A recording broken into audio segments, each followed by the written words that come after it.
அஸ்ஸலாமு அலைக்கும் வரஹ்மத்துல்லாஹி வபரகாத்துஹு. தினமும் ஒரு ஹதீஸ். எனது வீட்டிற்கும் எனது மிம்பருக்கும் இடையே உள்ள பகுதி சொர்க்கத்தின் பூங்காக்களில் ஒரு பூங்காவாகும் என்று அல்லாஹுவின் தூதர் ஸல்லல்லாஹு அலைஹி வஸல்லம் அவர்கள் கூறினார்கள். அறிவிப்பவர் அபூ ஹுரைரா ரலியல்லாஹு அன்ஹு.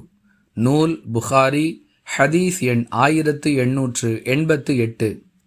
அன்பிற்குரிய அல்லாஹுவின் நல்லடியார்களே, ரசூலுல்லாஹி ஸல்லல்லாஹு அலைஹி வஸல்லம் அவர்கள் மக்காவிலிருந்து மதினாவிற்கு வந்தபொழுது தமது சொந்த பொருளாதாரத்தை கொண்டு பள்ளிவாசலுக்காக இடம் வாங்கினார்கள். அங்கு கட்டப்பட்ட அந்த பள்ளிவாசல்தான் மஸ்ஜிதுன் நபவி என்று இன்று வரை அடையாளப்படுத்தப்பட்டு கொண்டிருக்கிறது. அந்த இடத்தின் ஒரு பகுதியை தமது இருப்பிடமாகவும் மற்றொரு பகுதியை பள்ளிவாசலாகவும் அல்லாஹுவின் தூதர் ஸல்லல்லாஹு அலைஹி வஸல்லம் அவர்கள் அமைத்து கொண்டார்கள் என்பதை நாம் அறிந்து வைத்திருக்கிறோம்.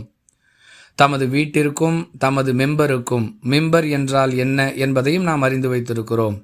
நின்று உரையாற்றக்கூடிய அந்த மேடை, அதை அரபி மொழியில் மெம்பர் என்று சொல்லுவார்கள். அந்த மெம்பருக்கும் நபிகளாருடைய வீட்டிற்கும் இடைப்பட்ட பகுதி சொர்க்கத்தின் பூங்காக்களில் ஒரு பூங்கா என்று சிறப்பித்து கூறுகிறார்கள். இவ்வளவுதான் இது தொடர்பாக ஹதீஸில் இடம்பெறக்கூடிய தகவல். ஆனால் இன்று ஹஜ் மற்றும் உம்ரா பயணங்களை மேற்கொள்ளக்கூடியவர்கள் அந்த இடத்தில் 2 ரக்காத்துகள் தொழக்கூடிய ஒரு வழக்கத்தை ஏற்படுத்தி கொண்டிருக்கிறார்கள். இதற்காக சவுதி அரசாங்கத்தில் தனியாக அப்ளிகேஷன்கள் எல்லாம் டிசைன் செய்யப்பட்டு அவற்றில் பதிவு செய்து முன் அனுமதி நேரம் பெற்றுக்கொண்டு அந்த இடத்தில் தொழுகை நிறைவேற்றப்படுகிறது. இவ்வாறு செய்வதை அல்லாஹுவின் தூதர் ஸல்லல்லாஹு அலைஹி வஸல்லம் அவர்கள் நமக்கு கற்றுக் கொடுக்கவில்லை.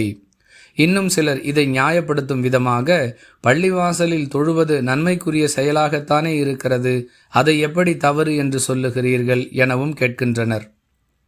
அன்பிற்குரிய அல்லாஹுவின் நல்லடியார்களே, தொழுவதை தவறு என்று யாரும் சொல்லவில்லை. மாறாக மார்க்கம் சொல்லாத, மார்க்கத்தில் இல்லாத ஒன்றை நீங்களாக உருவாக்கி இந்த இடத்தில் தொழ வேண்டும் என்று சொல்லுகிறீர்களே, அதைத்தான் நாம் பித்அத் என்று சொல்லுகிறோம். மஸ்ஜிதுன் நபவியில் தொழுவதை யாரும் குறை கூறவில்லை என்பதை பிரித்து புரிந்து கொள்ள வேண்டும். மார்க்கம் சொல்லாததை, மார்க்கம் காட்டித்தராத வழிமுறையை யாரும் நடைமுறைப்படுத்தக்கூடாது. அவ்வாறு செய்வது தவறு என்பதை முக்கியமான தகவலாக நாம் கவனத்தில் கொள்ள வேண்டும். வாஹிரு தஅவானா அனில் ஹம்துலில்லாஹி ரப்பில் ஆலமீன். அஸ்ஸலாமு அலைக்கும் வரஹ்மத்துல்லாஹி வபரகாத்துஹு.